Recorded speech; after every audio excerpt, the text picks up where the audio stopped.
کبھی آپ نے اللہ سے دل سے کوئی دعا مانگی ہو، بار بار مانگی ہو، لیکن پھر بھی وہ دعا پوری نہ ہوئی ہو؟ کبھی آپ نے سوچا ہو میں اتنی دعا کرتا ہوں پھر میری دعا قبول کیوں نہیں ہوتی؟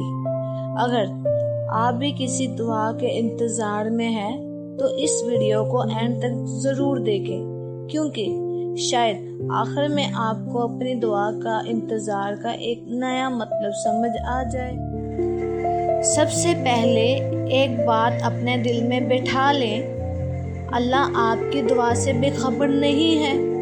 آپ جو لفظ زبان سے نہیں کہہ پاتے اللہ وہ بھی جانتا ہے۔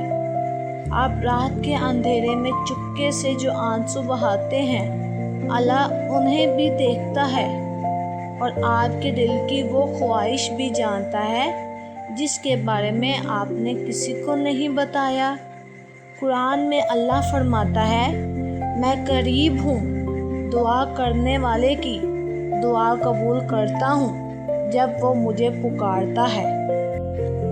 لیکن پھر سوال یہ ہے، اگر اللہ دعا سنتا ہے تو کبھی کبھی جواب دیر سے کیوں ملتا ہے؟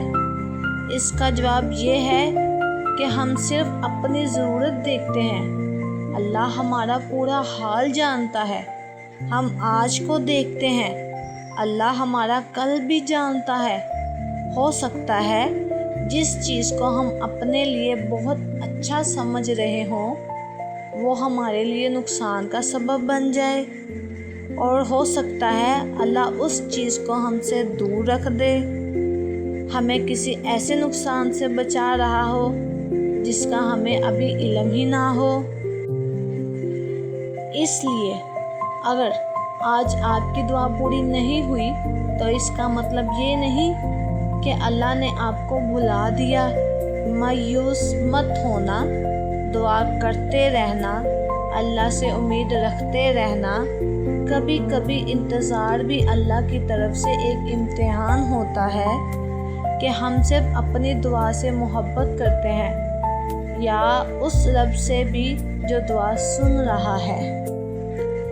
اگر آپ کسی مشکل سے گزر رہے ہیں، اگر آپ کسی دعا کے لیے بہت عرصے سے انتظار کر رہے ہیں، تو آج اپنے دل سے صرف اتنا کہنا، یا اللہ مجھے اپنے فیصلے پر بھروسہ ہے۔ آپ کی ذمہ داری دعا کرنا ہے، کب اور کس طرح بہتری دینی ہے یہ اللہ بہتر جانتا۔ تو اگر آپ بھی کسی دعا کے انتظار میں ہیں، آج سے دعا کرنا مت چھوڑنا۔ ہو سکتا ہے آپ جس جواب کا انتظار کر رہے ہیں وہ آپ کی سوچ سے بھی زیادہ خوبصورت وقت پر آئے، اور یاد رکھیں اللہ سے مانگی ہوئی ہر جائز دعا کے سامنے امید کا دروازہ کبھی بند مت سمجھنا۔ اگر آپ بھی کسی دعا کے انتظار میں ہیں تو کمنٹ میں آمین لکھ دیں۔